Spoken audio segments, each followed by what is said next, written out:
কি ব্যাপার জানা মা ও আপনি কখন আসলেন মা? আমি এখনই আসছি। আমি তোমার এখানে দেখে গেলাম সকালে, আর এখনো আইসা দেখি তুমি এখানেই বসে রইছো। না না মা, বিষয়টা ঘরের এরকম না। ভিতরে কি অবস্থা তুমি দেখছো? না আছে টেবিল রেডি, না আছে রান্নাঘর রেডি, না আছে কোনো কিছুই রেডি নাই, তুমি এখানেই বসে রইছো। না না আপনার কাছে তুমি যদি আমি যদি জানতাম তুমি এটি করবা না, তাহলে আমি ভোরে উঠে করতাম।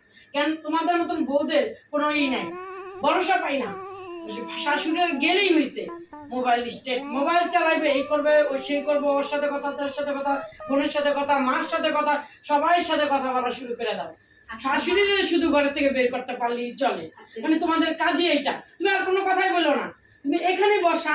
আমি সেম এই জায়গায় এসে দেখলাম তুমি ফোনেই টিপতাছো, তোমার মার সাথে তুমি চ্যাটিং করতেছো, কথা বলতেছো। সারাদিনও তোমার মার সাথে কথা বলা শেষ হয় না? শুনেন না মা, তাহলে তোমার মা তোমার বিয়ে দিল কেন? তোমার মা তো তোমার ঘরেই রাখতে পারতো, এই জায়গায় তোমার আসতে দিল কেন? শুনেন না মা, তাহলে আমি আমার কাছে আমি করতাম। রাগ করেন না। ছেলে বিয়ে করাইছি কি জন্য?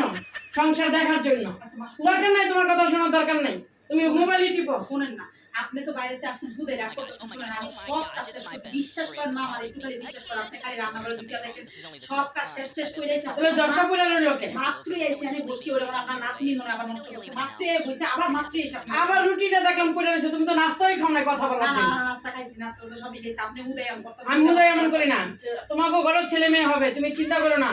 ডিল পিছের থেকে আসে, সামনের থেকে আসে না, ঠিক আছে?